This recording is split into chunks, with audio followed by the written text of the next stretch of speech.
Le budget qui est soumis aujourd'hui à notre vote est un budget pire que celui de Michel Barnier, qui aurait certainement été censuré si la censure n'était pas arrivée avant via le PLFSS.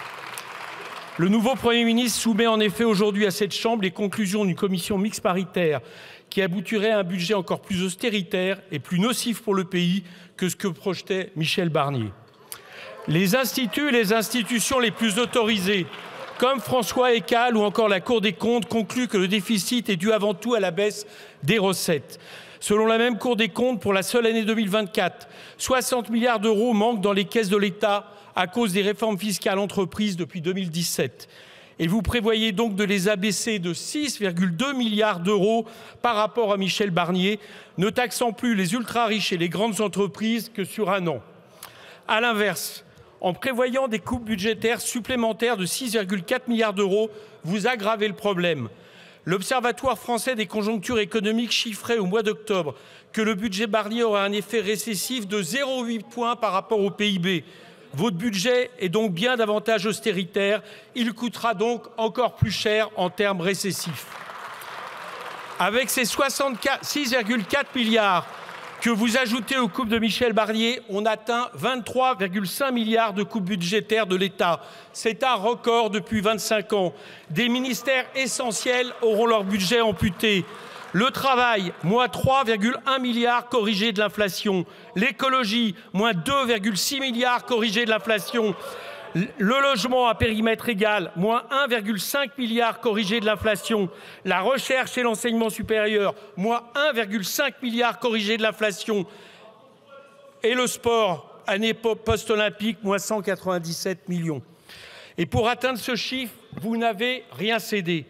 Car ce qui a été présenté comme de maigres concessions et de partie de votre opposition n'est en réalité que l'arbuste qui cache bien mal la forêt austéritaire.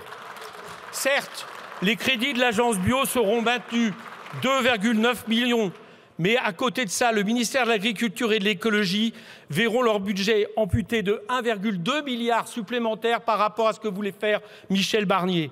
Certes, 4000 postes d'enseignants ne seront pas supprimés, mais c'est moins 225 millions du budget de l'éducation nationale par rapport à Michel Barnier. Aucun moyen supplémentaire pour la politique de l'eau qui est même rabotée de 100 millions. Et si effectivement on sauve les 2 jours de carence, d'un autre côté, tout le monde sera moins indemnité en termes d'indemnité maladie, ce qui fait 900 millions d'économies pour l'État. Alors, faudrait-il, comme j'ai entendu David Amiel nous le dire encore, laisser passer ce mauvais budget sous peine d'être privé de budget tout court? On connaît la chanson. Déjà, pour éviter la première censure, on nous annonçait que les cartes vitales ne fonctionneraient plus et que les fonctionnaires ne seraient plus payés. C'était un mensonge et ceux qui l'ont proféré en étaient conscients. Il y a bien aujourd'hui un budget. Ce budget, c'est la loi spéciale qui est en vigueur depuis le 1er janvier 2025 et qui permet à l'État de fonctionner comme l'Espagne fonctionne depuis 3 ans avec les compliments de toute la communauté internationale pour sa vigueur économique. Pour exercer ce chantage, vous avez adopté, et c'est votre choix le plus absolu, des circulaires restrictives. Vous avez, par exemple, plafonné les crédits à 25% sous prétexte de respecter les futurs votes de l'Assemblée.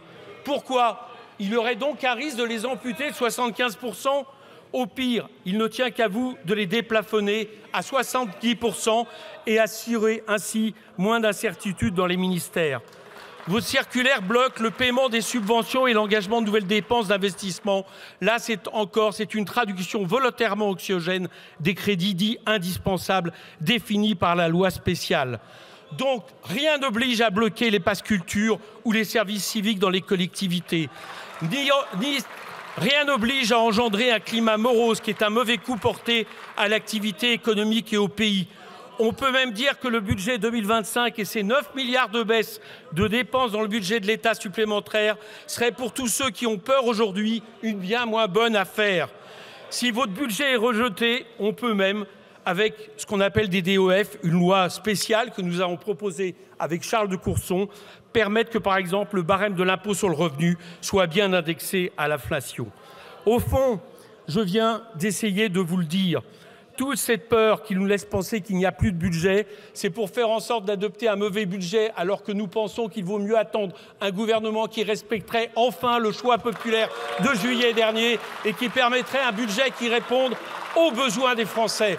En attendant, à partir du moment où vous mettez le 49.3, la motion de censure devient pour tout opposant ici la seule façon de s'opposer à un mauvais budget. Et en conséquence, je voterai en tant qu'opposant la motion de censure qui nous sera proposée. Merci.